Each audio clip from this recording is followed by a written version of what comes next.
Hello there. I'm making this video for the artist that I produce music for, but I thought it might be helpful to some of my YouTube audience as well. And this is all about how to choose reference songs for your producer. And what I've found over the years is that most artists they're not really sure what I am looking for as a producer in these reference songs. So I wanted to break that up into just a few different things and kind of walk through that process of what that might look like. My name is Becky, and this is the Empowered Indie Artist YouTube channel.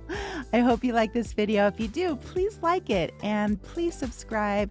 Share it with anyone that you think would benefit from this information. What I usually ask for artists to do with reference songs is to pick three. I usually make it general, like, just like two or three or a few. But as I was thinking about this, I think three is a good number. And we're going to break it down into three specific reasons.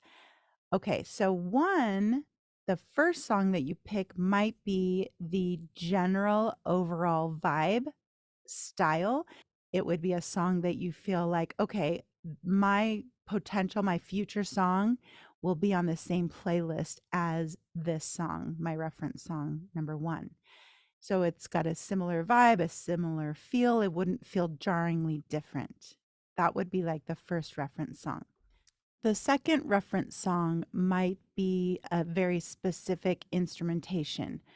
For example, if you are like, I really want an organic rock band sound, then you might reference a song that has like real drums. And, it doesn't mean it doesn't have synthesizers, but it kind of has that rock band sound to it.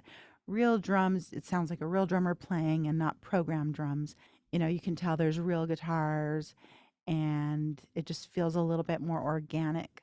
Or let's say I really want to have this particular type of guitar sound in it.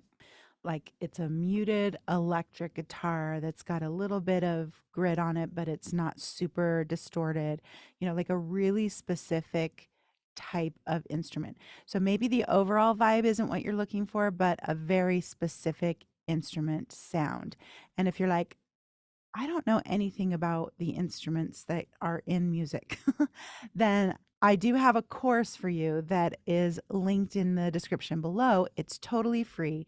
It's an overview of music production for artists. It's not meant to be a course on how to become a producer. It's an overview of what music production includes, what instruments we use in all of our productions and the various sounds that all those instruments can create. So it's a really in-depth but broad overview of music production, specifically for artists who are just interested in being able to communicate what they want to their producer. The link to this course is in the description below. Like I said, it's totally free. It's a really, really great course. I've had many artists tell me it was super helpful. So the third type of reference song that you want to give your producer might be something about a very specific mixing or production technique. And when we're talking about that, again, in that music production course for artists, we'll cover some of that stuff.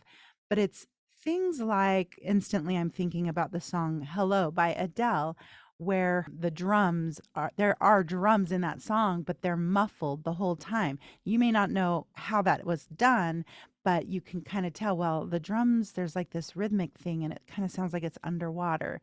If you like that type of an effect, or you like a specific vocal effect that happens, in a certain part of a song, anything really specific about an effect or like a mixing, if you hear something going from left to right, swirling around or filtering and anything strange that you don't know what it is, and you can't describe it, you really like it and you want it in your new song, that's something that you could put in your reference song number three.